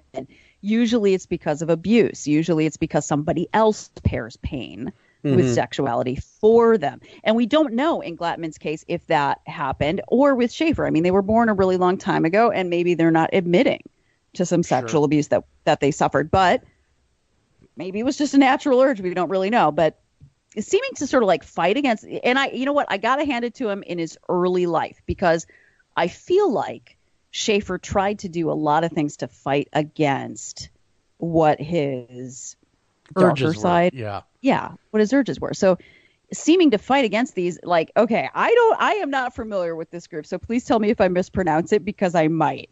Is it moral rearmament? Is that right? Moral rearmament? I've never heard of it before. Is that the word? The heck is that? Yes, rearmament. Yes, that would be the word. What I would call it was up with people, because that's what people up with people. That's what people know it by. I had a girlfriend. Up with people. Oh my lord! Yeah, I had a girlfriend who was in Up with People. No way. Oh yeah, like 25 years ago. Really? Yes, really. Tell me about this. What is up with people? I mean, this is the first time I'm ever hearing about this. Yeah, no, I heard the phrase, but I have no idea what it's about. Up with People was, and I don't know, possibly is, I guess we should look it up, a group of mostly young, but not only young. I'm sure there's an upper limit. I don't know, maybe it's 30. I don't know, maybe it's younger than that. But, it's like people anywhere from fairly young, at least as was described to me still around by her, was they're goodwill ambassadors, and there is some faith-based element to it. I think it's sponsored, or was at one point, by a religious organization. It's not supposedly super heavy-handed that way, but it's definitely a Christian message. So these are people, they're goodwill ambassadors. They perform, they sing. And if they're singers, it's just a bunch of they put on a show. They they got lots going up now, man. I found their website, by the way, and I shared it with you guys. Wow, they got lots of things going on. The Up with People. Those Up with People are being up with people. So it's again, as of 25 years ago, it was a organization, a goodwill organization, spread the word. I don't know if we would call it spread the gospel. I don't know. What's it say? Let's look at the site. Oh my goodness. It does seem like they're quite young. Like, what is it? 17 to 29, 13 to 17, and 8 to 12. So it looks like 29 is like, that's it. You're out. Yeah. It looks like that there's an age cap, big cap there. Oh my God. And, they go on tour. They do go on tour. You got Up with People on tour, Camp with Up with People, Up with People Junior, and the alumni Up with People. That's where you go if you're over 29. That's when you're old. Is the alumni. You show up in wheelchairs. Meet the cast. Wow, man, and they're all about Up with People, let me tell you. Oh, Earth Day 2019. They've got a big thing going on there. Unique Easter celebration in Mexico. So if you're Up with People. Is this like religious? What is the deal? I believe there are religious. It's got to be, at least originally, it was definitely a Christian organization. How overt that is, I'm not sure. So it's not. It doesn't seem to be super overt on their website. I will say that. Yeah, it just seems more humanistic. Yeah. So Schaefer wanted to be Up with People. Well, he was full on Up with People. Oh. But as you were talking about, right? They have this age cap. You know what I mean? Yeah. And so he was doing this. He actually toured. He traveled. He was a South. tour. He did. With people. And if you look at his picture too, like if you guys go to my website, you'll see his like high school yearbook photo. Yeah, it looks like a look chipper at that young fresh-faced man. guy. I know, Yeah. Right. And again, Fresh-faced, good-looking guy. thecriminalcode.com. You can follow along with us. And young Mr. Schaefer looked like just a normal, happy-go-lucky teenager. He looks like he's Ricky Nelson's cousin. He in that does. picture. He looks like almost like the Beaver. Yeah, totally. Like fresh face, like clean cut. And so he does this up with people thing and becomes very inspired. And he then decides he wants to join the Catholic priesthood. Okay, because so far up with I'm digging people. it. Yeah. Yeah, he has that sort of religious context. And though little is known about the reasons for his rejection, he went to St. John's Seminary where he applied, and they did just turn him down outright. And Schaefer later said it was because he was told that he, quote, didn't have enough faith. Now, I don't know how much truth there is to that statement because we don't know anything about the rejection. Yeah, but they did reject him. And so he was very disheartened by this, very upset. He fell away from the Catholic Church altogether, and his whole family was staunchly Catholic, his parents and two siblings.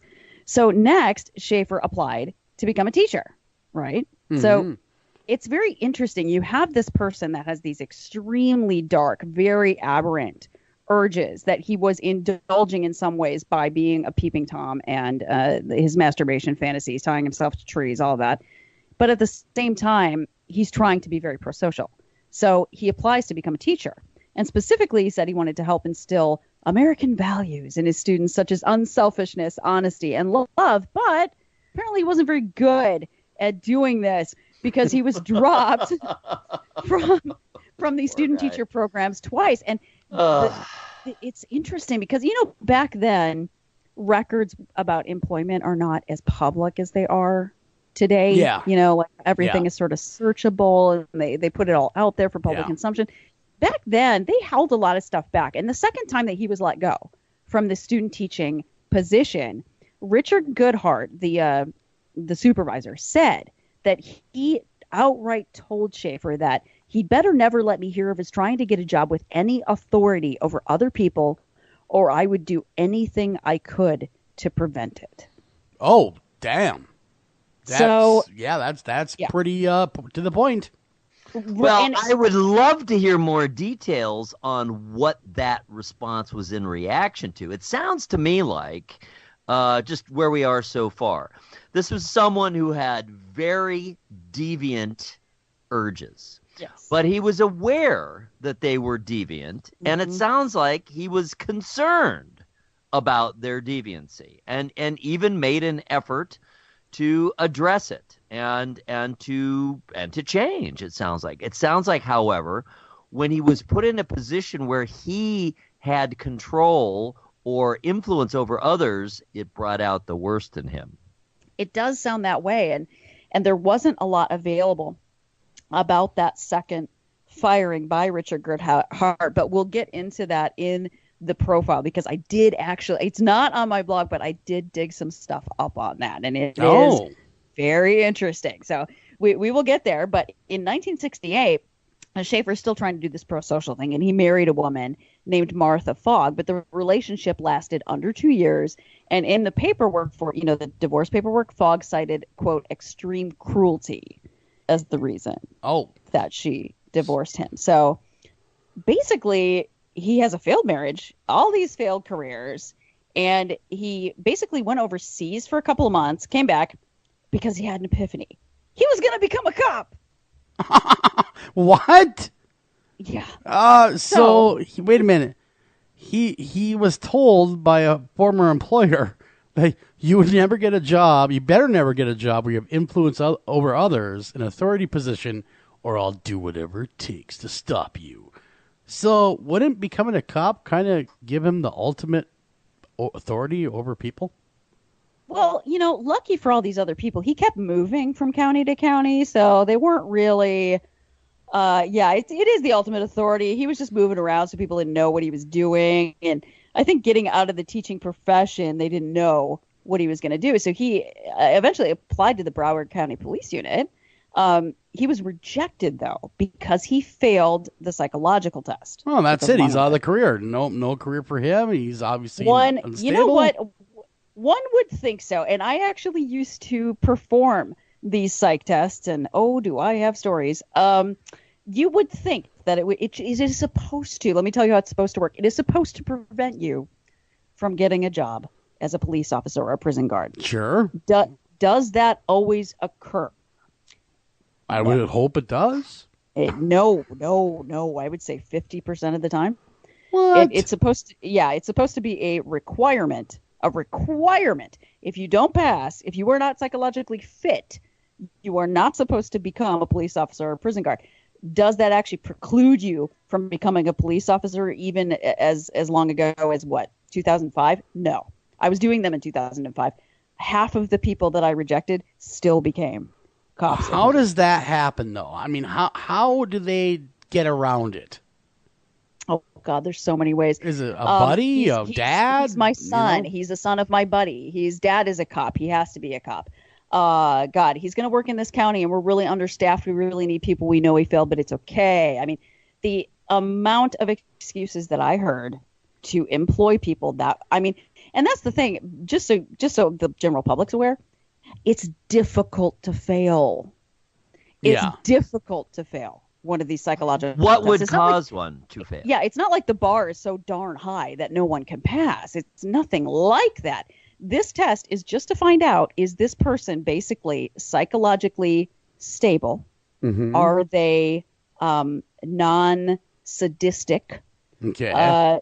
Do they not have criminal or punishing tendencies or narcissistic tendencies themselves? So basically you're trying to weed out anybody that has a God complex, right? Gotcha. Like I am the judge, jury, and executioner. Yep. You want to get those people out of there. Yep. You're trying to get people out of there that are just psychiatrically so unstable that they can't control their emotions. So maybe some sort of bipolar thing going on. Okay. Or somebody that absolutely clearly has a personality disorder, like narcissistic personality disorder, antisocial personality disorder, borderline personality disorder. Gotcha. They are not. The checks and balances. They're not. It's the checks and balances to protect the general public from somebody that would not do well in that position. And I was I was extremely forgiving on these psychological tests, even when somebody would sort of hit sort of some of those marks on the tests that we would give. I would ask in interviews, I would ask a ton of questions just to be very, very sure that this person was indeed failing the psychological exam. And I did not fail that many people, but the people that I failed, please believe me that it was for extremely good reason. And half of them became cops anyway. So would they leave? Back then. Would they go to a different state and do it? Or no, they would just get hired by a different county, like a couple minutes over. Usually it was somebody knew him and we'll pick him up. I'm like, no. He has really strong sadistic tendencies and fantasies of rape and murder. You really shouldn't hire him. Yeah. And they would. Huh. And that's exactly, and I hope it's different now. That was, like I said, in 2005, but it scared the heck out of me. And I said I would never have a career doing that because I don't want to know that those people are becoming officers. Tell me it's in the minority, though, that this happens. It's in the minority that people fail. The majority of people pass. But those who do fail, like I said, it's for very good reason. But half of them got picked up. So, no, It's not in the minority. A full 50% got hired. That is truly a scary number out there, that 50%. It's a small sample, I mean, it was in a small sample. It was in a place that was economically depressed. They needed officers. So I'm not going to say that. So anyhow, like that. Schaefer gets a job even though he proved to be a little bit wacky. Yeah, so he failed, but in Broward County, which is a large police department, said no. But Wilton Manors Police Department, much smaller, they hired him because they were a small station. They were chronically understaffed. And he was fired within a year because he was fired supposedly for using traffic stops as, quote, a way to meet women. And that was the nice version. Like that was the scrub So he was version. using the traffic stop as his own dating sight before That those again, dating that's the nice version. Okay, No, I mean it's that's really sanitized version. That's the sanitized version. The unsanitized version was to look up their information, including where they lived, who they lived with, what their phone numbers were, exactly what their schedules were, et cetera, and quote, ask them out, and hopefully they complied, because if they didn't, other things happened, but that's later. Oh. So, yeah, out of a job, Schaefer picked up and moved to Stuart, Florida, another small area. And on the glowing recommendation of his former boss at his recent police job, he got hired to their police force. That, by the way, that recommendation was forged by him. Oh. Yeah. And so once there, he picked up, he was only on the job a few months, and he picked up 2 teenage girls. And at the time, you have to remember, this is the 70s, it was very popular to hitchhike. Okay. Mm-hmm. So 17-year-old Pamela Wells and 18-year-old Nancy Trotter were on the highway near a local beach. And he basically drove up next to him in his cruiser and said, hey, you shouldn't be hitchhiking, man. It's illegal. Don't do it. Actually, it wasn't illegal. He just said that. But he scared them, and he offered to pick them up. And they said, okay. He picks them up in his cruiser, and he drops them off safely at their apartment building. And he said, look, you really shouldn't be hitchhiking. It really is dangerous. Are you planning on going to the beach tomorrow? And the girl said, yes, we are. And he said, look, I'll just pick you up in the morning, okay? I'm going to pick you up in the morning and drop you off in the cruiser. These girls, obviously, it's a cop who's older than them, who just did something nice for them. So they're like, yeah, sure, right? Yeah. The next morning, July 22nd, 1973, he arrived in the morning to pick them up. But instead of driving them to the beach, he took them to the swampy Hutchinson Island instead. Forced them out of the car at gunpoint, put nooses around their necks, and made them stand on tree roots. And if they fell off of those tree roots, they would strangle themselves. Damn. Yep, and just when it looked as though Schaefer was going to do something even more horrible, a call came in over the police radio, and he left. But he promised to return. Luckily for both Pamela and Nancy, they were actually able to free themselves without strangling to death. Okay. And they ran to the nearest police station, which is the police station where Schaefer worked. But Schaefer wasn't there. And That's a good police, thank God, the police chief, Richard Crowder, believed them. Even when Schaefer frantically called, because he went back, right? He went back to find the girls at the trees, and they weren't there. So Schaefer called his boss, because he knew at this point, and he said that he'd, quote, done something stupid to scare the young girls out of hitchhiking. But Crowder, his boss, stood firm. He stripped Schaefer of his badge and arrested him on the spot. He was charged with false imprisonment and aggravated assault, but he made bond and was released. Oh, wow. I'm surprised he made bond, and I'm surprised a bond was offered after that kind of conduct. I kind of am, too, considering he used his authority to do that. And on September 27th, 1972, 17-year-old Susan Place and 16-year-old Georgia Jessup had gone missing from Fort Lauderdale. Susan's parents reported that the girls were last seen leaving the house with an older man named Jerry Shepard to go to the beach and play guitar. She did not like him. She knew something was wrong. Mm-hmm. So much so that she took down his license plate number as he was driving away. Yeah. Okay, so she was thinking, hey, this guy's nuts. There's something Something's not right. And she described the blue dots to investigators when her daughter, Susan Place, didn't come home. They found out months later, because they didn't track it down, months later, the skeletal remains of Place and Jessup were found on Hutchinson Island. And within 72 hours, the police were swarming Schaefer's known residences, including the home of his mother, Doris. And it was there that detectives found a cache of personal items, primarily jewelry, belonging not just to Place and Jessup, but to a disturbing number of women. Trophies. They found his trophy stash. And in the hidden stash were also IDs and one gold tooth. In all, aside from Place and Jessup, the proposed victims include Colette Goodenough, 19, and Barbara Wilcox, 19. They were hitchhikers who vanished in 1969. Waitress Carmen Halleck, gone in 1969. Mary Briscolina and Elsie Farmer in 1972. Belinda Hutchins in 1972. And lastly, Lee Hainline. Recognize the name? Lee Hainline. Think about it for a second. Lee Hainline. The girl that he voyeurized. The peeping Tom. Oh, he killed her? Back when she got married and moved away, but he found her and killed her. Oh, my good Lord. He had a long memory of that. And that's horrible. We got to run a break, though. We're at the bottom of the hour, rather. We'll be right back. This is Twisted, and I got a feeling it gets more twisted as we go. Don't go anywhere. We'll be right back right after this.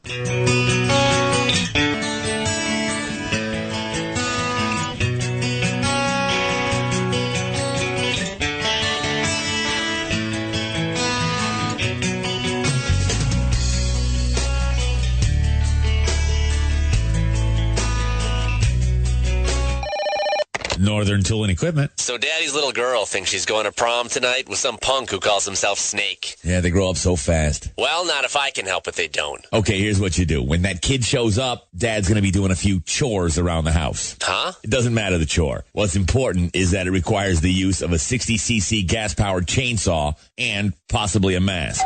I think it's showtime. He's here. Dad, I want you to meet... All right, let her rip. What's that, honey? Hi, Snake. Great to meet you. Wait, where are you going? There's no problem a little horsepower can't solve. Northern Tool and Equipment.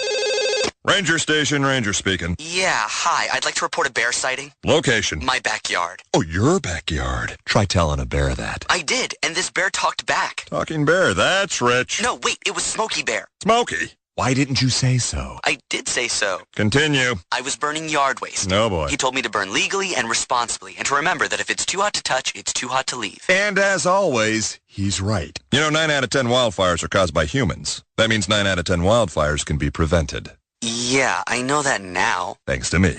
Actually, thanks to Smokey. As usual, the talking bear gets all the credit. Get your Smokey on. Always burn responsibly and contact your local fire department for open burning regulations. Because 9 out of 10 wildfires can be prevented. Brought to you by Smokey Bear, the U.S. Forest Service, your state forester, and the Ad Council. Learn more at smokeybear.com. Only you can prevent wildfires.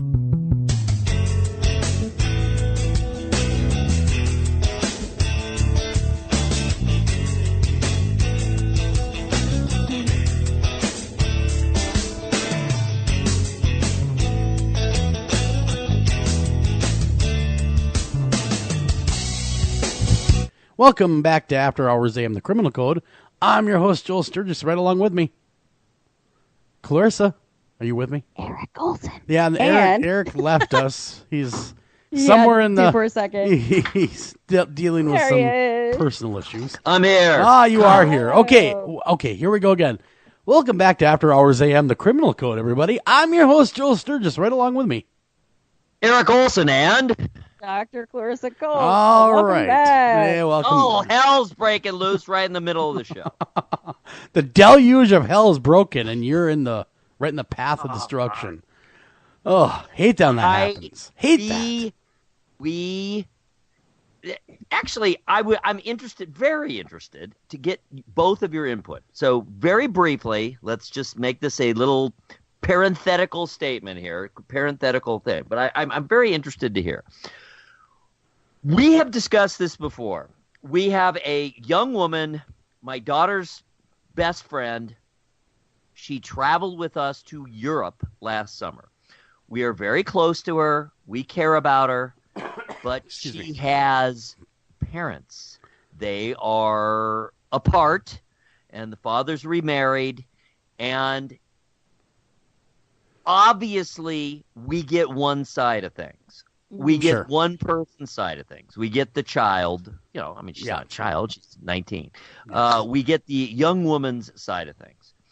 We have, from time to time, interacted with the parents, especially regarding the trip, of course, because we had to prepare for it. And they had to get her ticket and all that, and all this kind of stuff.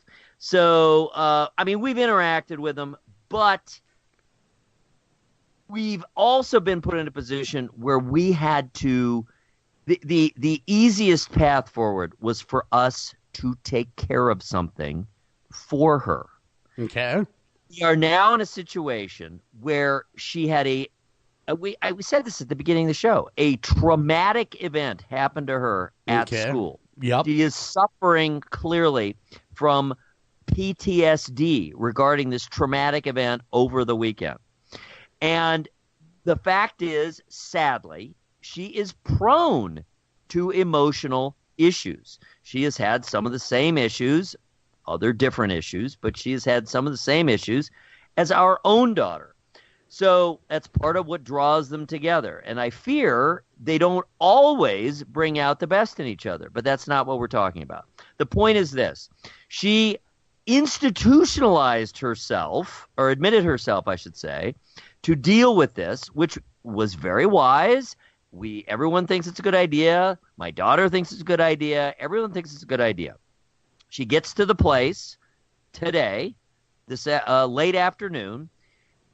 She is already completely freaked out about the conditions within the place, the restrictions, the behavior of staff. She's claiming no one speaks English.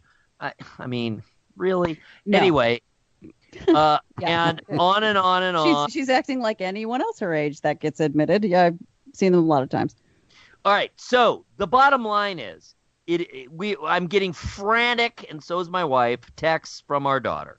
Like, we are supposed to somehow intervene. You can't do anything. It's time for her parents to get involved. Yes, but you can't do anything anyway. You're not her legal guardian. She's an adult. You cannot step in, actually. Yeah. It's not allowed. So you wouldn't be able to do anything in the first place. And if she is an adult, which I think 19, she is, yeah. she checked herself in. Yeah. 19, yes. Yeah, her parents can get involved if they want to. But honestly, I'm a bit confused as to why she's having so much contact. They should have taken her modes of contact away from her. They did. Good. They did. Give her another 24 hours, 48 hours. She'll calm down. This is incredibly normal. This is what they all go through. The last thing she needs is somebody being reactive on her behalf on the outside. She needs to calm down. She probably needs to be sedated. I think what you're trying to say, Dr. Cole, is let her cool her heels in the rubber room for a you little absolutely while. need. No, you need to. You need to let the staff there do their job. And getting more involved is not helpful. It is never helpful. It is meddling in what is something that they are experts in doing. And coming in with PTSD, checking yourself in, it is an incredibly scary thing. Believe me, I know it's terrifying. But it is normal. And do a lot of the staff maybe not speak English as a first language? Like, for instance, out here, there's a huge Filipino population. Do they not speak English? Yeah, yes, of course they speak English. Do they want you chatting at them every 5 minutes because you're worried about something? No. So maybe they're speaking other languages around you so that they can communicate. Is it not fair? I'm not going to go down that political rabbit hole, Joel. No. What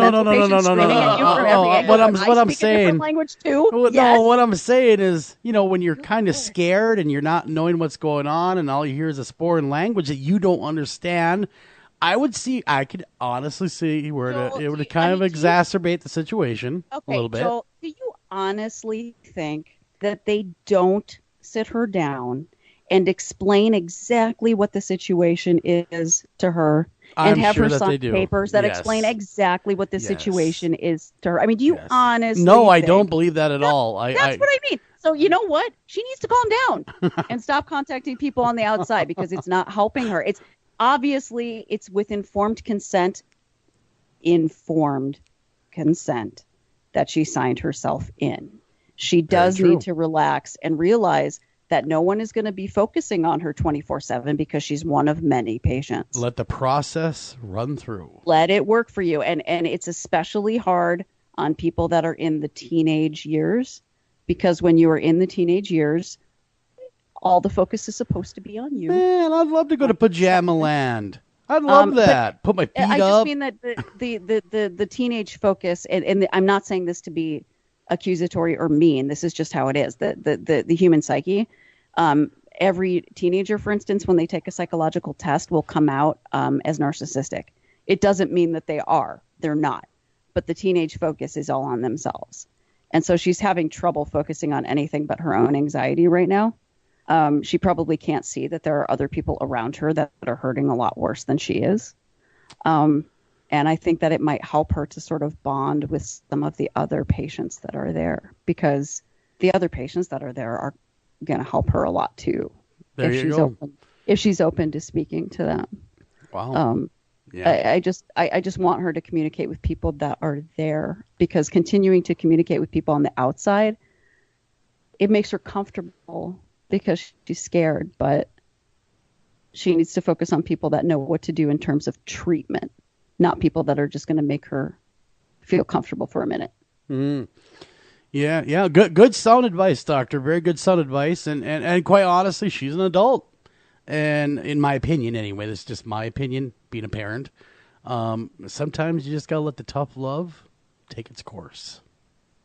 All right, thank you. I am sorry to interrupt. Please return to the sordid and actually quite horrifying tale of Gerard Schaefer. Well, Gerard Schaefer did get caught up with the murders of Place and Jessup, right? Because they knew essentially for a fact that he was the last person they were seen with. So he was really definitively linked to not only these two girls' disappearance, but then they found their skeletal remains, right? So he's on the hook for this. So he does go to trial for this, and he gets 2 life sentences. But, and this is something I didn't go into on the website, this is far from the end of Schaefer's story, right? So he gets 2 life sentences. He's going to prison for a long time. Now, what would you expect a cop to do, like, as soon as they got to prison? This was, like, how do you think that they would handle it, I guess? Probably not very well, or be really scared, because some of the people in there you put in there.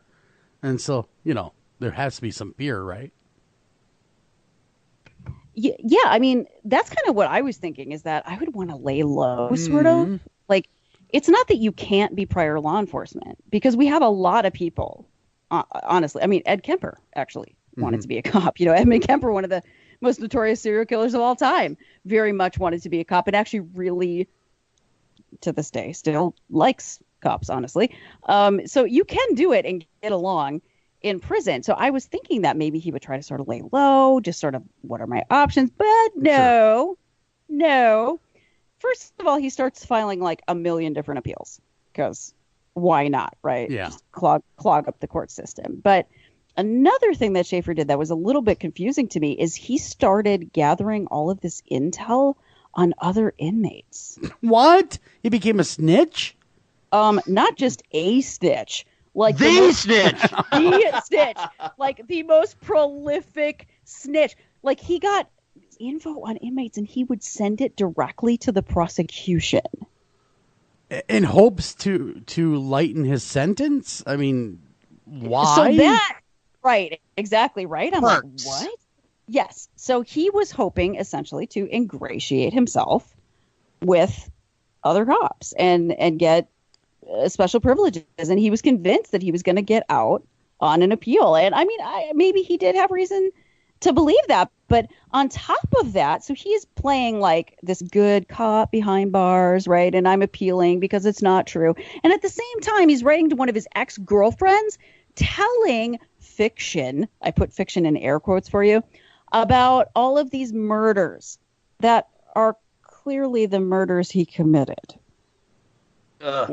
Wow. What a loon. In gruesome detail. And Did he draw? I saw pictures that were drawn. Is that him? Yes, he drew pictures. He wrote to his girlfriend, her name was Sandra London. He dated her briefly in high school. She became a true crime writer. She got in touch with Schaefer, and Schaefer wrote to her about at least 34 different women. And normally, I don't think that those accounts are credible. When guys do that, I'm like, whatever. It's, 4 or 5.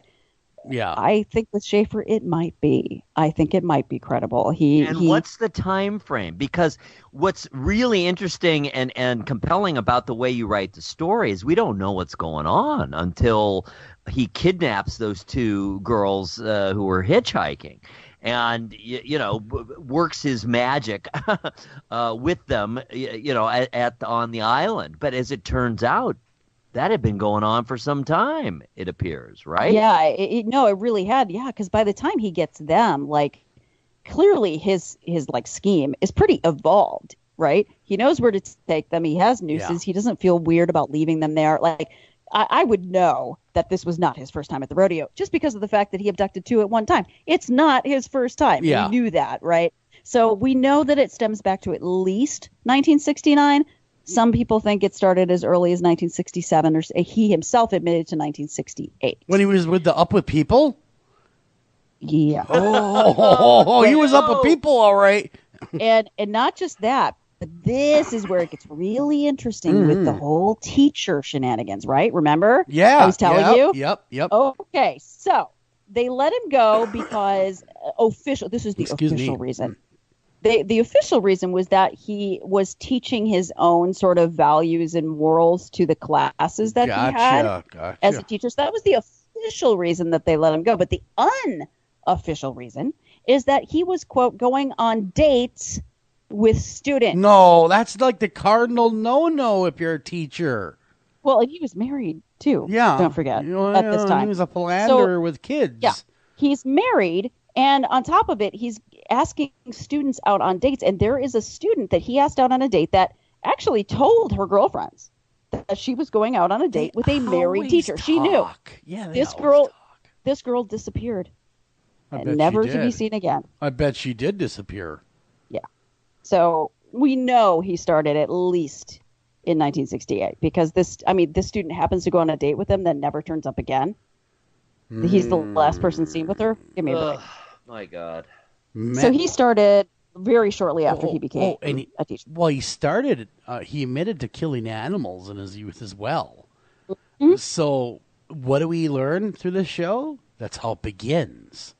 It seems like killing animals and peeping Toms, for God's sake. Will you take it seriously for once? Yeah. And this is what happens. I'm telling you. So, and he also, it seems like Mary Briscolina and Elsie Farmer, they were both, 14 and 13. They were the only really underage ones that we know about. And he said that he didn't rape them. I doubt that, actually. But he said that he ate parts of their bodies because he was curious, like Albert Fish. Well, like Albert Fish, he was obsessed with true crime, just like last week, right? He was obsessed with Ted Bundy. This guy was obsessed with serial killers, too. And he read about Albert Fish and thought Fish was his idol. Oh. He was a cannibal. So I should try it, that sort of thing. And he wrote about all this in really gruesome detail. I'm sure it's still available out there somewhere. I personally don't want to read it for two reasons. One, it's disgusting. It's disgusting detail about victims from a known murder. And second, I am not giving 1 cent of my hard-earned money to anyone who was a girlfriend of a serial killer who then allowed him to write through her about his crimes. I will be damned if she ever gets any money from me. I mean, that's disgusting. So I really hope that none of you do pay for that or check it out. It's certainly not worth it. It's deranged. It's exactly what you would expect. I'm sure I've seen enough of it to last anyone 14 lifetimes probably. How did he get away with it though? So long. How did he get away with it so long? Well, when you look at his picture, first of all, he is not the first person you suspect. He's very clean cut. He was in Up With People, for God's sake. Yeah, Up With People. He had a very sort of disarming sort of presence about him. He was a big guy as well. And so once he gets into prison, he's doing all of this snitching on other inmates. But interestingly enough, in prison, he became a bit of a target. His cell was set on fire twice. And he routinely had human feces thrown at him. So he knew he was not a liked man on the inside. I don't know that he cared, but yeah. He was a snitch. Yeah, he was. Well, snitches get stitches. That's the saying. In his case, he got a box. So. Oh, so he was killed. Yeah. Mm-hmm. By inmate, I'm presuming. Yeah. So it went a little bit beyond stitches for him. In 1995, he was found stabbed to death in his cell. Wow. Yeah, 42 times. 42 times, yeah. 40. Well, I hate to say it, but he might have kind of deserved it. Why on earth? And I guess that's what is so confounding. It kind of reminds me of Dr. Jekyll and Mr. Hyde a little bit. Mm-hmm. Because it's like this guy could not decide who he was. Yeah. Was he law or was he criminal? He couldn't figure out. Yeah, even when he got to prison, you'd think at that point when you get to prison and you're like a pretty much confirmed killer, if not confirmed serial killer, that you'd be like, hey, dude, I'm a serial killer. Oh, no. Question, though. I got a quick question. Yeah. How did he get life and not the death penalty? I don't think they had the death penalty when he was okay. When he was sentenced, I'm not sure that they had it because I believe he would have gotten it. And they were, and actually at the time that he was killed, they were actually thinking about taking him back to court on other cases. So it was still kind of a live case even at that time because they found so much evidence of so many other women. Yeah. A tooth from one of them, for goodness sake. I mean, that's just horrific. I mean, just absolutely horrific. That creeps me out more than any other trophy when there's body parts involved. Oh God! And it was kept at his mother's house. And did his parents have no clue that? I don't think what he was. I don't know that many people did. I mean, the people that he worked for knew that he didn't follow rules well, right? And he was fired from multiple jobs for kind of being a bully, for lack of a better word, sort of interpreting things the way he wanted to and not following policy. So he was fired several times for that. I think that they thought he was a rapist and a murderer? No. They just thought he was a troublemaker. Kind of. I think they probably thought, oh, he thinks he's pretty officious. He thinks he's special. Yeah. We don't want to work with him, and so they would send him someplace else. I don't think anybody had any idea.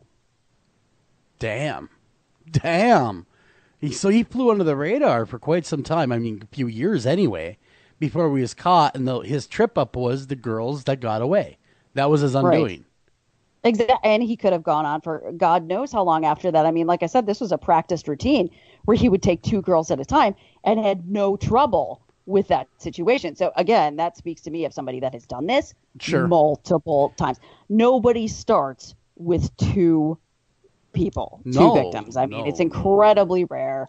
Obviously, he started with 1, worked up from there, and like you said, he was imposing. He was big. Yes, he was. He was able to overpower probably these young girls quite handily, and had no trouble doing that. But where he did mess up was being called away, of course, and them getting away. And he knew he had to know he was caught as soon as he went back there and these girls were gone. He had to know. He had to know the jig was up. He did. He called his boss at the police station without knowing where they were or where they had gone. He knew instinctively that they must have gone to police. Yeah. Which is why he called his boss. So, I mean, he was usually 1 step ahead of his victims, at least, if not 10 or 15 steps ahead. I mean, he had everything planned out. I'm sure he had multiple kits in his car, just preparing for these different things. So, I mean, his whole life really was kind of staged around this. Okay, what he did. If you could sit down with him today, what kind of questions would you be asking this guy? Well, I don't feel like there's any. Honestly, I don't feel like there's anything I don't already know about him. Just because I do feel like in some way he would hate hearing this, but I honestly think he's kind of common. I guess the only thing that I would say is why. Like, honestly, I would ask him why he was a snitch in prison. That would be what I'd want to know. Like, why do you have so much trouble adapting to your environment? I mean, considering that you are able to get away with these crimes, right, for a long time. So you're able to socially blend in to a certain extent. Why aren't you able to do it when it really counts? And what's the deal? Yeah, I'd also be telling him you're no Albert Fish. I mean, it's just very interesting to me that clearly this guy had the ability to manipulate the system and manipulate people, but there was something in his personality, this duality, that wouldn't allow him to do it successfully. So I'd be like, what do you think it is about yourself? Like, where does that come from? This sort of like wanting to get yourself on the radar. Because you trip yourself up multiple times. It sounds like serial killers though are very boring people. It seems like everything. It's always a few handful of things that motivate them. They very rarely deviate and throw a surprise curveball, but they just seem to be very predictable. Why are they not easier to catch? Because they are very predictable. I think because they are so so focused on that one thing, right? Like if the one thing that you want more than anything else is something that is totally against the law, okay? Like whatever that is, right? Like let's say that you are so totally focused on whatever this thing is that is completely against the law. Ah, yes, bootleg DVDs, yeah, or right? VHS when I was a kid. Yes, VHS, yes, the hustling. bootleg. So let's say that your entire life is kind of focused on making that happen. So the rest of your life just becomes sort of this theater show. It's not real. It's just a front so that you can bootleg these VHS tapes, right? So like everything is focused around that and everything else is just a sham. So there isn't much depth to it. Therefore, it's not really that interesting because you're not living a full life outside of that. Everything is around this activity. And like every other serial killer that I've talked to, mass murderer that I've talked to, everything is based around hunting humans or hunting and raping humans, and so like the rest of their life is so like two-dimensional that there isn't much to ask about because there isn't much there. Okay, them being so boring, serial killers in general, why is it such a fascination with them then? Why is the general public just fixated on serial killers when they're clearly boring, sick, deranged really people? Like, I know, right? Like, think of somebody that you know out there that is fascinated with like one thing. Like, you ever meet that person? I have. That's like, oh my God, Game of Thrones, and it's the only thing they talk about, right? Like every reference they have. I've met a couple people like that. Movie or show, and it's like, and that's everything to them. Like, do you know how annoyed you are hanging out with them after a while? Horrible. Like, serial killers are only fascinating to people because it's something that they never hear about in their everyday life. They don't talk to these people all the time. So it seems like it would be so much more three-dimensional than it is. And we see these movies where it is very fleshed out in a way that is unrealistic. So when you're around it all the time, the person is actually really pretty boring because they don't have the ability to flesh out all these other things because that's the only thing they care about. So when the only thing they care about is raping and murdering, and otherwise they're just kind of an intolerable human being that complains about, I don't know, everything, the temperature, the feeling of the sheets, the food, they're just kind of the most gripey, annoying person ever. Yeah, it's really not interesting. I'm telling you, that is what most of them are like. The vast majority. Well, that's no fun. Well, they're not geniuses. Why else would they be caught? Well, that is true. I mean, I'm talking to the caught ones. Many times you say, they're all kind of really boring. Yeah, they are. I'm telling you, they are. Like, and that's the thing. I'm not going to let them relive their, I guess, sort of. I'm going to use a bad word, but a word they might use. I'm not going to let them relive their conquests. I was going to say, when you interview them, when they have to go through the crime, do they almost get you're not turned getting any on joy out of it? No, then you're not getting any joy out of it if you're sitting there with me. I'll tell you that right now. Yeah. I'm sorry. That is not allowed to happen. And anytime that you refer to somebody as a thing, or like, we're going to use their name, the victim's name. Mm-hmm. You're going to use it respectfully, by the way. She's Miss So-and-so. You're not using first names. You didn't earn that. Mm-hmm. No. I have a whole list of rules, like of ways that you're going to talk about it, and you're not going to go into detail about certain things because I'm not letting you get off in front of me. What do you think I am? I'm not stupid. Yeah. No. Yeah. We're gonna talk about these details. This is what's important, not that. So no. I don't let anybody relive any moments that they might find titillating because that's not what my job is. So I want to. Details, yeah. Very interesting. And this guy, aside from the curveball being law enforcement, is just a garden variety psychopath. Absolutely garden variety, boring. And this whole idea like that he wrote a book and he drew pictures. I'm like, what do you want, a cookie? They all do. Yeah. Richard Ramirez did, Jeffrey Dahmer did. I mean, honestly, really. Get a clue. It is very, very, very boring to me. It just is. I'm sorry. Okay. Well, that aside, we got to make sure we bring up the criminalcode.com. I see you got this feature every Tuesday that is really cool, Terror Tuesday, where that is when you drop the articles. Yes, all the new cases. Yeah, all the new cases. So people have been asking me, when do these things drop? Tuesday. And it's thecriminalcode.com.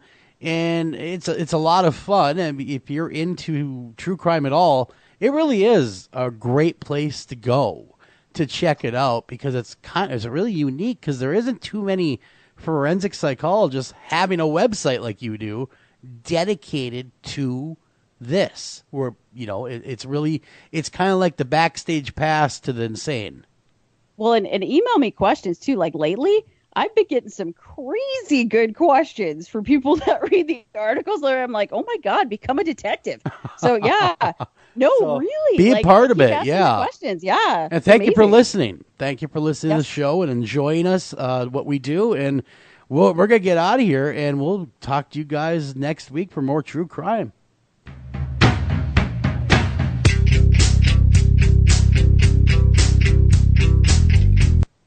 I'm sorry about that, folks. I mean, we really got to get out of here, not play a break. After Hours AM is a production of Midwest Radio Productions.